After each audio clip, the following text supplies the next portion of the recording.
Hi friends, అందరికీ నమస్కారం. తమిళనాడులో ప్రధాని నరేంద్ర మోదీ పర్యటించారు. డిఎంకే పార్టీ చేస్తున్నటువంటి ఆగడాలు ఆకృత్యాల గురించి మాట్లాడారు. ప్రజలు డిఎంకే పార్టీని విమర్శిస్తున్నారని, ఈసారి ఖచ్చితంగా ఓడిస్తారని, ఎన్డీఏ గవర్నమెంట్ కావాలని కోరుకుంటున్నారని ప్రధాని నరేంద్ర మోదీ మాట్లాడడం జరిగింది. ఎన్డీఏలో అన్నా డిఎంకే పార్టీ వాళ్ళు కూడా చేరారు. పళనిస్వామి అలానే టీవీకే పార్టీ విజయ్ని కూడా చేర్చుకునేటువంటి ఆలోచనలో ఉన్నారట. ఇది వేరే విషయం. అంటే టీవీకే విజయ్ చేరితే డిప్యూటీ సీఎం పదవి ఇస్తారట. ఇదొకటి. ఇదైతే 57 సంవత్సరాల నుంచి ప్రాంతీయ పార్టీలు ఏడీఎంకే డిఎంకే ఈ రెండు పార్టీలే తమిళనాడుని పరిపాలిస్తున్నాయి. వేరొక పార్టీని రానివ్వలేదు. 1967 వరకు 1952 నుంచి 1967 వరకు కాంగ్రెస్ పార్టీ పరిపాలించింది. 1967లో డిఎంకే పార్టీ అధికారంలోకి వచ్చింది. అప్పటి నుంచి అన్నా డిఎంకే డిఎంకే తప్ప వేరే పార్టీ అధికారంలోకి రాలేదు. వాళ్ళకి ప్రాంతీయ అభిమానం ఎక్కువ, భాషా అభిమానం ఎక్కువ.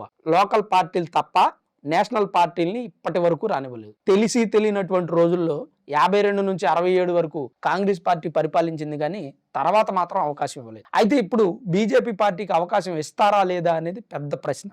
కాకపోతే ఇక్కడ మేజర్గా పాత్ర పోషిస్తుంది అన్నా డిఎంకే పార్టీ కాబట్టి మేబీ వస్తే ఎన్డీఏ గవర్నమెంట్ అధికారంలోకి రావచ్చు. ఇలా ఉంచితే 1967 తర్వాత వేరే పార్టీ గెలవలేదని చెప్పుకున్నాం కదా. అసలు ఈ డిఎంకే పార్టీ అన్నా డిఎంకే పార్టీ కూడా పెరియార్ సిద్ధాంతాల నుంచి పుట్టినవి. పెరియార్ స్థాపించిన పార్టీలని అనుకోవచ్చు. పెరియార్ మొదట ఆయన ప్రత్యేకమైన సిద్ధాంతాల వలన డిఎంకే అని ఒక సంస్థను స్థాపించారు. అంటే ప్రజాసేవ చేయడానికి అవసరమైనటువంటి ఒక సంస్థ. భారతదేశంలో అగ్ర కులాల ఆధిపత్యం చెలాయింపు జరుగుతున్న రోజుల్లో తమిళనాడులో పేద కులాల వాళ్ళు హింసించబడే వాళ్ళని, ఒక వర్గం మాత్రమే తమిళనాడుని రూల్ చేసేది అని పెరియార్ బాగా నమ్ముతారు. ఆయన పుస్తకాలు చదివిన వ్యక్తులు కూడా ఆయన సిద్ధాంతాలను నమ్ముతారు. పేదవాళ్ళని ఆదుకోవడానికి, పేద మధ్యతరగతి కుటుంబాల వారికి సహాయం చేయడానికి, అణిచివేయబడుతూ అంటరానితనం చూపిస్తున్నటువంటి వ్యక్తుల్ని వెలివేయటానికి, ఇప్పటి వరకు వీళ్ళని వెలేసేవాళ్ళు, అంటరానితనం చూపించి పేదలను వెలేసేవాళ్ళు, తక్కువ కులం వాళ్ళని వెలేసేవాళ్ళు.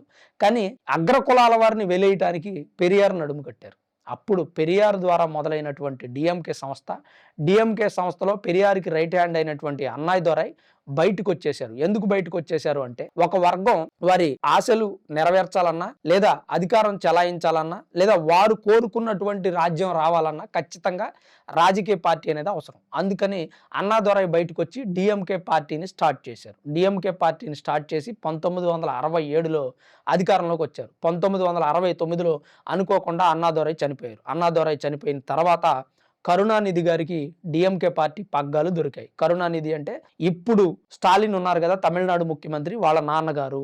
కరుణానిధి గారి చేతికి పార్టీ పగ్గాలు వచ్చాయి. కరుణానిధి గారు ఆ పార్టీని లీడ్ చేస్తున్నటువంటి సందర్భంలో ఎంజీఆర్ గారు మళ్ళీ డిఎంకే పార్టీలో జాయిన్ అయ్యారు. ఎంజీఆర్ అంటే తెలుగులో ఎన్టీఆర్ గారు సినిమాల నుంచి వెళ్ళి ఎలా అయితే ఆ రాజకీయాల్లో రాణించారో, ఎలా అయితే రాజకీయాల్లో గెలిచారో, అలా ఇక్కడ ఎన్టీఆర్ గారు సొంత పార్టీ పెట్టారు. కానీ ఎంజీఆర్ గారు ఫస్ట్ డిఎంకే పార్టీలో జాయిన్ అయ్యారు. డిఎంకే పార్టీలో జాయిన్ అయ్యి ఆ డిఎంకే పార్టీలో నాయకుడిగా కొనసాగుతున్నటువంటి సందర్భంలో కరుణానిధి డిఎంకే పార్టీలో సరైనటువంటి పాత్ర పోషించట్లేదు, పార్టీని భ్రష్టు పట్టిస్తున్నారు, ప్రజా సిద్ధాంతాలు ప్రజల కోసం ఉపయోగించట్లేదు అనేటువంటి ఆరోపణలతో డిఎంకే పార్టీ నుంచి ఎంజీఆర్ బయటకు వచ్చి ఆయన పార్టీ పెట్టారు.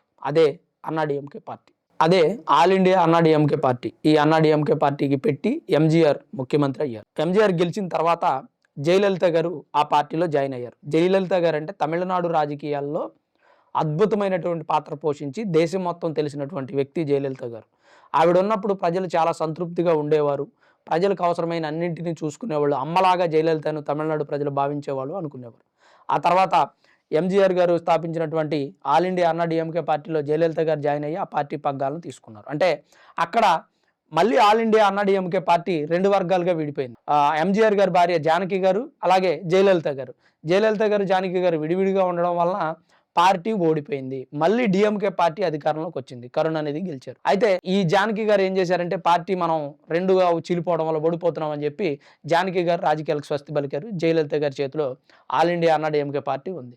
అన్నా డిఎంకే పార్టీ, డిఎంకే పార్టీ రెండు పోటీ పడుతూ వస్తున్నాయి. ఆ తర్వాత జయలలిత గారి మరణం, మళ్ళీ డిఎంకే పార్టీ అధికారంలోకి వచ్చింది. మనకి ఈ విషయాలని రీసెంట్గా జరిగిన విషయాలు తెలుసు.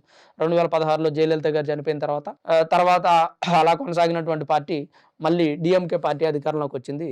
స్టాలిన్ ప్రభుత్వం కొనసాగుతుంది. అయితే జయలలిత గారు చనిపోయిన తర్వాత ఆల్ ఇండియా అన్నా డిఎంకే పార్టీ కొంచెం వీక్ అయిందనే ఉద్దేశంతో చాలా మంది పార్టీలు పెట్టి చేతులు కాల్చుకున్నారు. కమల్ హాసన్ గారు కానీ, రజనీకాంత్ గారు అయితే పార్టీ పెట్టి మళ్ళీ వెనక్కి వెళ్ళిపోయారు, ఇంకా రాజకీయాల్లోకి రాను అని. అలాగే కెప్టెన్ విజయకాంత్ గారు, మీకు ఐడియా ఉండే ఉంటారు, ఆయన కూడా ఒక పార్టీ పెట్టారు, అసలు ఆయన ఏం గెలవలేదు. అలాగే కమల్ హాసన్ గారు కూడా ఏం గెలవలేదు, రజనీకాంత్ గారు అసలు పోటీ చేయలేదు. ఆ తర్వాత టీవీకే విజయ్ గారు ఈ మధ్యనే పార్టీ పెట్టారు, ఇంకా ఎలక్షన్స్ రాలేదు. దాంతో పాటు ఇంకా తమిళనాడు రాజకీయాల్లో ప్రముఖమైన పాత్ర పోషిస్తున్నటువంటి కె అన్నామలై, ఆయన తమిళనాడుకు చెందినటువంటి వ్యక్తి.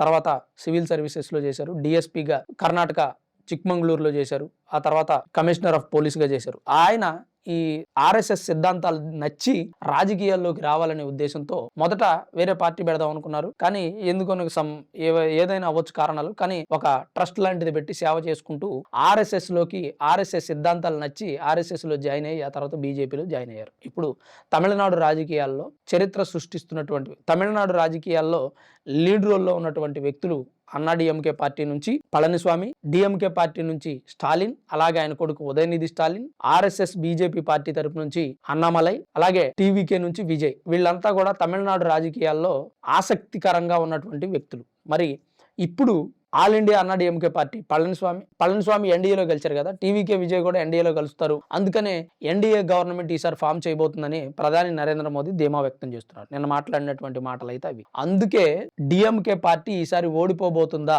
అనేటువంటి వార్తలు కూడా వస్తూ ఉన్నాయి. డిఎంకే పార్టీ ప్రస్తుతం ప్రజా వ్యతిరేక చర్యలకు పాల్పడుతుంది, ముఖ్యంగా హిందూ వ్యతిరేక చర్యలకు పాల్పడుతుంది. ఏ రాష్ట్రంలో అయినా ఆ ప్రభుత్వం అన్ని మతాలకే అండగా ఉండాల్సింది పోయి డిఎంకే పార్టీ మాత్రం హిందూ మతాన్ని వ్యతిరేకిస్తుంది. డైరెక్ట్గా హిందూ మతం మీద డిఎంకే పార్టీ, అలాగే ఇండియా అలయన్స్ హిందువుల మీద కేసులు వేయడం, హిందువులకు అనుకూలంగా తీర్పులు ఇచ్చినటువంటి జడ్జిలను తొలగించాలని అభిశంసన తీర్మానాలు ఇవ్వడం, ఓం బిర్లాకి లోక్సభ స్పీకర్ ఓం బిర్లా గారికి లేఖలు ఇవ్వడం జరిగింది. దాని మీద ప్రియాంక గాంధీ గారు కూడా సైన్ చేశారు. ఇలాంటి విషయాలన్నిటిని దృష్టిలో పెట్టుకుని ఈసారి ఎన్డీఏకి పట్టం కడతారేమో. అంటే ఇక్కడ ఎన్డీఏ అంటే బీజేపీ డైరెక్ట్ గా పోటీ చేయదు, ఎందుకంటే తమిళనాడు ప్రజలకి ప్రాంతీయ అభిమానం ఎక్కువ కాబట్టి డైరెక్ట్గా ఎన్డీఏ పోటీ చేస్తే, అంటే బీజేపీ పార్టీ పోటీ చేస్తే గెలిపించేటువంటి అవకాశాలు చాలా తక్కువ. ఈ ప్రాంతీయ అభిమానం ఉంది కాబట్టి అన్నా డిఎంకే అలాగే లోకల్గా ఉన్నటువంటి పార్టీలన్నింటినీ కలుపుకొని ఎన్డీఏ గవర్నమెంట్ ఈసారి ఫామ్ చేయబోతుంది అనేటువంటి ధీమా అయితే ప్రధాని నరేంద్ర మోదీ వ్యక్తం చేయడం జరిగింది. మరి మీరేమనుకుంటున్నారు? ఈసారి ఎన్డీఏ గవర్నమెంట్ తమిళనాడులో రాబోతుందా? వస్తే హిందువులకు కొంతవరకు బాధలు తప్పుతాయి అని అక్కడ ఉన్నటువంటి చాలా మంది పరిశీలకులు అభిప్రాయపడుతున్నారు. మీ అభిప్రాయాన్ని కూడా కామెంట్ రూపంలో తప్పకుండా తెలియజేయండి. Thanks for watching this video. This is Ram signing off Sharma studios.